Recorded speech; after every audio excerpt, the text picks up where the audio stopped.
Viéndonos absolutamente descubiertos, nombrados, hablados y despejados en un silencio desbordante. Tus ojos, mis ojos, la mirada reclamando sus raíces.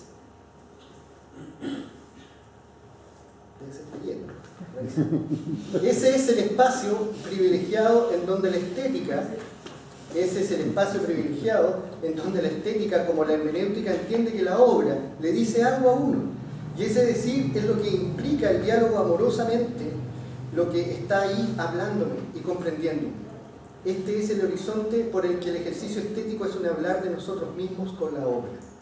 Antes de seguir, quiero detenerme en esta actitud estética, tal vez como el mismo Adame propone: ver, oír y leer, o ver, oír y escribir. Leer es un acto del lenguaje por el que algo se me dice. Eso que se me dice nace de la lectura que, al oírla y repetirla en un movimiento silencioso de los labios, cuando alguien habla al oído, o cuando el cabrón chico está escribiendo, ¿no es cierto?, y está hablando todo lo que el profesor está diciendo. Ese es el mismo ejemplo que pone Adame en todo caso. De los labios construye o reconstruye un escenario interior. Es el efecto poético y erótico del lenguaje. Algo así como dejarnos hablar al oído y dejar que los labios armen lo que es posible comprender, lo que de sentido tiene eso que se me dice.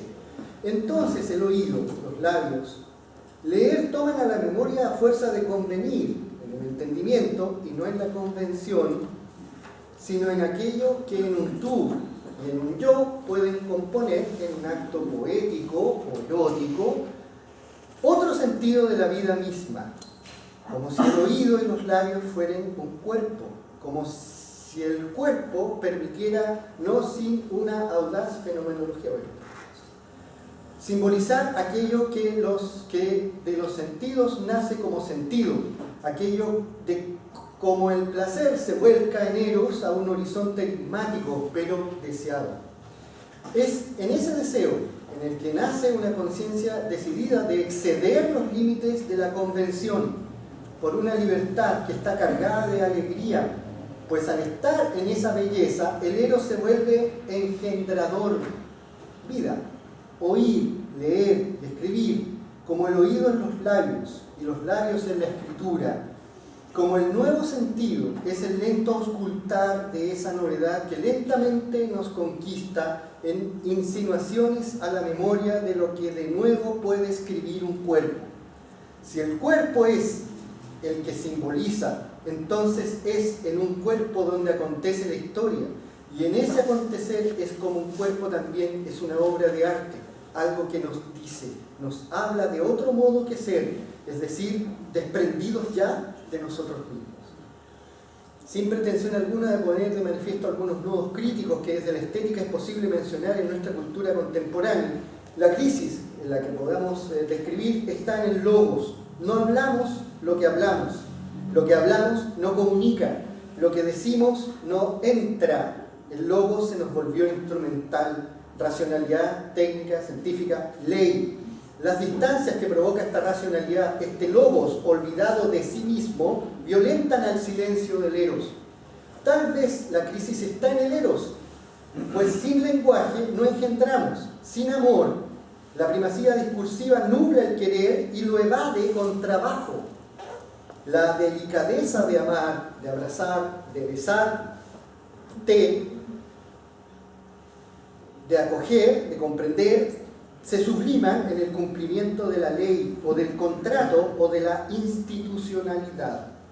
No jugamos, no celebramos, como si dijéramos dejamos de sentir. Entonces, tal vez la crisis está en el patos, pues la hegemonía de un logos olvidado de sí nos deja la imposibilidad de sentir y de consentir, pues el saber se vuelve un imperativo de poder. Tal vez entonces la crisis está en el patos, dejamos de sentir, dejamos de ser cuerpos, dejamos por lo tanto de significar. Nuestro cuerpo no hace sentido, no significa, no engendra, no construye ni crea horizontes. El mundo de la vida, la Lebenswelt, tiene su origen primero o último en el ser afectado, es decir, sentir eso que vivo, sentir al otro que me habla. Pero si el poder prima, si las racionalidades discursivas pretenden absolutizarse sin trascendencia, entonces se nos escapa la ternura y el cuidado. La facticidad es nuestra actual resistencia frente a toda expectativa de sentir. El arte, no sin herida, nos fuerza a reconocer esto. No existe instancia en la vida que no nos esté hablando, mirando, incluso leyendo. Hemos de cambiar nuestra vida, diría Goethe. Es un sacudirnos y vernos derribados ante esa expresión artística o humana y cuya experiencia nos encara para disponernos al habla. La experiencia se nos vuelve necesariamente intercultural, pues son distintas las racionalidades que conviven en un cuerpo, en un espacio, en la historia, en cada vida. Esta construcción de un etos intercultural es la esperanza de que cada cosa por el eros alcanza su plenitud, no puede comprenderse solo desde una tensión dialéctica o una tensión lógica discursiva, sino también amorosa o erótica.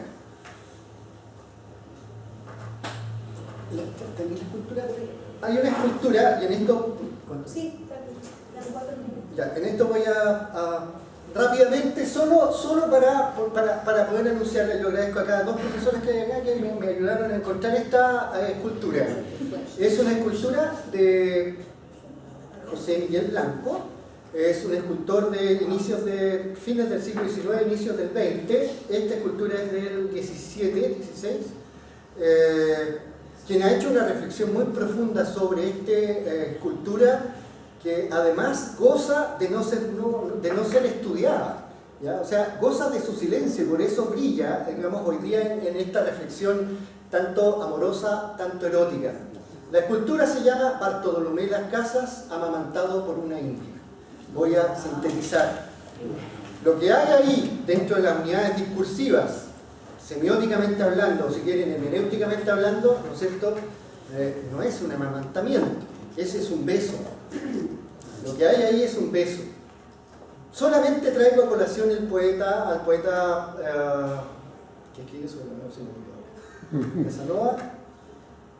¿No es cierto? Como la teta en este caso es el origen del lenguaje. Como la ausencia de esta es cuando perdemos la capacidad de hablarnos. Bueno, algo similar ocurre en esto. Y algo similar ocurre cuando esta escultura se trata de ocultarla, ¿ya? Esta escultura estuvo mucho tiempo en el Museo de Bellas Artes. Salió del Bellas Artes y en un tiempo de oscuridad, digamos, porque no se supo dónde estuvo, llegó al Museo Higginiano. Para los que son de Talca, ¿no es cierto? Para los que conocen Talca, yo no conozco Talca, o sea sí la conozco, pero el Museo Higginiano hoy día es un museo chiquitito,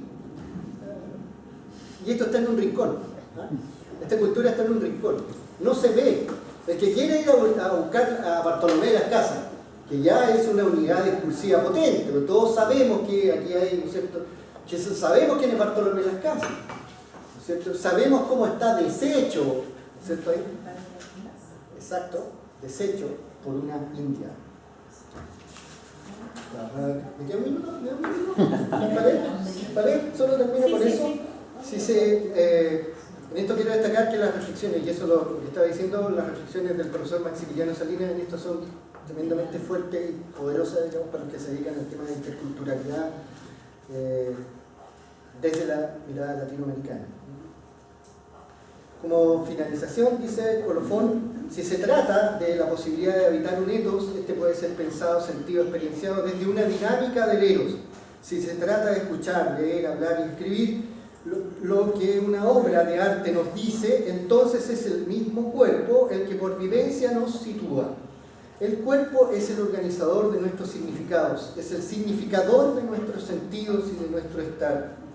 Si de etos se trata, lo que hay en cuanto patos se presenta y eros que engendre lo que tenga que engendrar. Si Patos y Eros fecundan lo que se tiene que fecundar para respirar lo que nace, el sentido de aquello o de otro podrá hacer su camino en cuanto a una comunidad descubriente. No existe el concepto, pero una comunidad que descubre, que se apropia de lo que cada uno es en cuanto a comunidad que es. Es el triunfo de la ternura y el vigor de comprender como cuidado, un infinito y no una totalidad que se construye entre los unos y los otros. Si de sentido en Eros se trata, la vida no solo se comprenderá como el innegable derecho a vivir, sino también como el innegable sentido de morir. Asumiendo la lectura de Platón, la vida desde el Eros es una tensión entre la abundancia pero también entre la pobreza, su sentido también en el sinsentido y también como la tragedia. En el mismo tono, un hombre no goza de buena salud cuando está sano, sino en el sentido gadameriano cuando goza de sentido. A menos que la bioética se le considere como una reflexión de cálculos matemáticos o administrativos de leyes, cuya racionalidad en definitiva da cuenta de principios y no de vidas, el cuerpo seguirá reclamando su etos, estar en medio de como vivos, como muertos, como amantes.